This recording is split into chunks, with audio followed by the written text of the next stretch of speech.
Thanks for joining me for the Daily Bread Bible Study. We have 14 Psalms to go through for today. Yesterday we focused on the Psalm 119, but today we have 14 Psalms for day 178, Friday, June 26, 2020, and we have a lot of Psalms. So here are some highlights of most of these songs of ascents, songs of praise. In Psalm 120, I selected verses 6 through 7. Too long have I had my dwelling among those who hate peace. I am for peace, but when I speak, they are for war. So, you can become burnt out when you sit by individuals who are negative and you sit too long in that environment. So, may you be around hospitable and positive voices.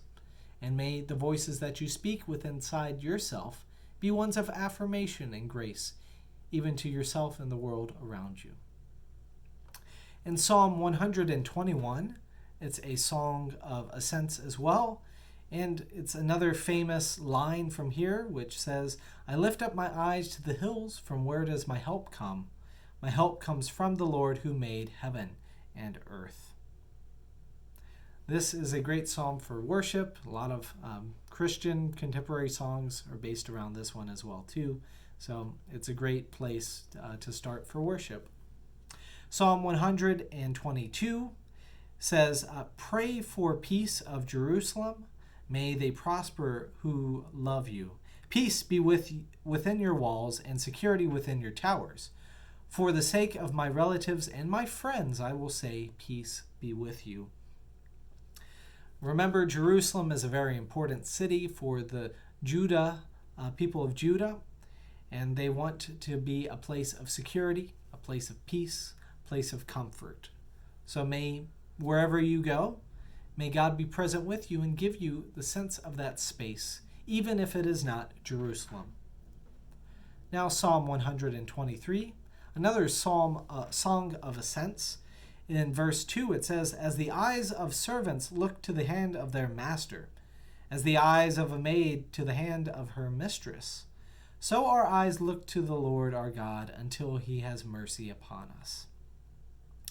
This psalm is aware of power imbalances, with also mixing in reverence for God. Now, the imagery of master and slave, it feels a little awkward in our day and time, because we've had such a history of enslaving others in this country, here, instead of focusing on God as our leader. So, I just feel like confessing the sin of slavery in the United States and the remnants of systematic racism that are still present in our society.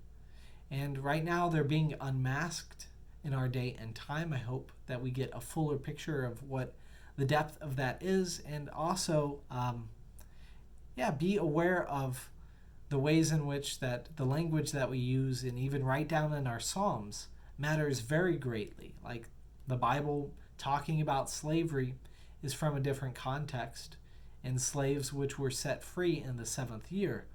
But this system of slavery that we established during our ancestors' time here in the United States, it still bears consequences for us today. So may we decide to live equitably and to treat God as the one who can be our leader, even though I don't think God treats us as slaves.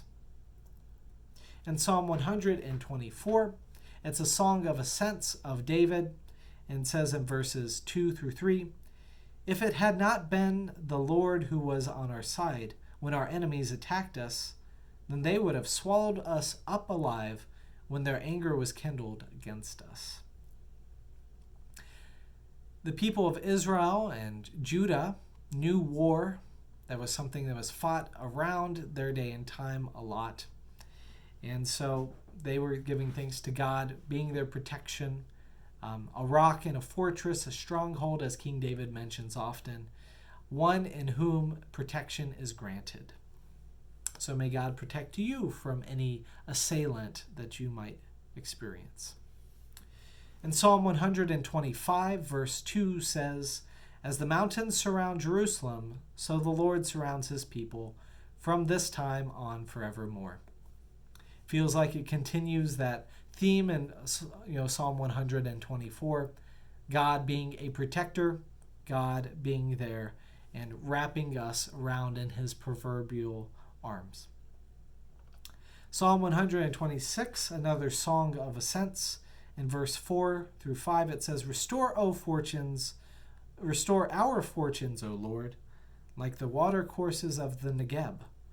May those who sow in tears reap with shouts of joy." This comes from a community who was oppressed, even exiled in Babylon, and they knew the oppression of other nations. And so they are hoping that God will restore them with peace, joy, and shouts of excitement. In Psalm 127, moving on with our long list of Psalms for today, it's an ascent of Solomon that says in verse 1, "Unless the Lord builds the house, those who build it labor in vain." Vanity of vanities, all is vanity is a common theme from the book of Solomon, the Song of Solomon, reminding us that our life is short and that our human plans and desires, when they are our own desires, they're going to not last. But when we invest upon the Lord and trust in the Lord acting and working, this is what gives true and lasting impact. May we turn to the Lord in God's ways and see our ministry not about our accomplishments or all about what I do or I'm capable of doing, but how we are able to empower others to be true to this God who speaks to all of us. In Psalm 128, we have verses 5 through 6, which says, "The Lord bless you from Zion. May you see the prosperity of Jerusalem all the days of your life. May you see your children's children." What a beautiful way to bless somebody, to hope that they live a long life. It's a wonderful thing to give to others, a wonderful thing to hope for, to allow them to see the children's children, to experience the fullness and richness of life. And as I've heard grandparents say, that getting to see your grandchildren is a beautiful blessing, even more than raising your own children, because you can spoil your grandchildren, you don't have to deal with the consequences, but with your own children, you got to be more mindful of the boundaries. In Psalm 129, it's a song of ascents. It feels like it's the opposite of Psalm 128, saying that God will not bless the wicked oppressors. In verse 3, it says, "The plowers plowed on my back. They made their furrows long." I imagine this is a reference to forced labor, in which the ones who get to produce, who get the produce of the field are not the ones who labored for it, right? This is another that calls to mind the imagery of enslavement, especially around that very important time in the Jewish community, which is the exile in Babylon. So I don't know if it's referencing that event specifically, but enslavement where other people get to have the produce of your field just doesn't feel good. Which leads to Psalm 130, which says, "Out of the depths I cry to you, O Lord. Lord, hear my voice. Let your ears be attentive to the voice of my supplication." In our suffering, we need somebody to hear us, and we are encouraged to call out to God, just as it does in Psalm 130. In Psalm 131, it says in verse 2, "I have calmed and quieted my soul like a weaned child with its mother. My soul is like the weaned child that is with me." The gift of mothers who nurse is an important gift, but also weaning is, a hard maturity lesson, and it's a humbling experience, especially for a young child.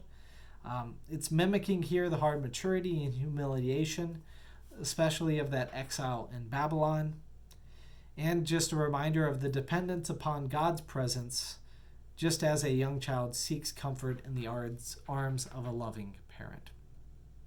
Moving on to Psalm 132, another song of ascents. I selected verse 11 for us, which says, "The Lord swore to David a sure oath from which he will not turn back. One of the sons of your body I will set on your throne."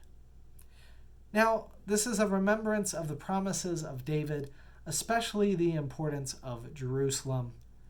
And it's also a hope, too, as kings from Babylon and Assyria threaten any of God's people, even kings from Rome later on will, too, that God is the true king, and that the Lord has established, the people of Judah to, in some sense, be blessed by God for God's world. So may we see Jews in our day and time as a blessing from God as well.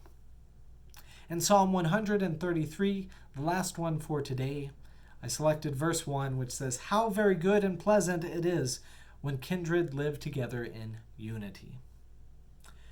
I love to end on this.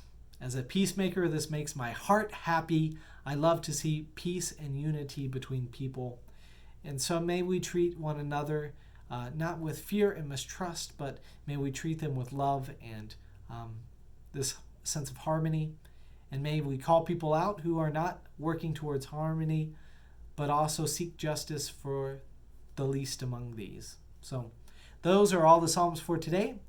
If it was too fast, I'm sorry, but you can go back and look at all the 14 Psalms we just covered. So have a wonderful day. God's blessings for you, and see you next time.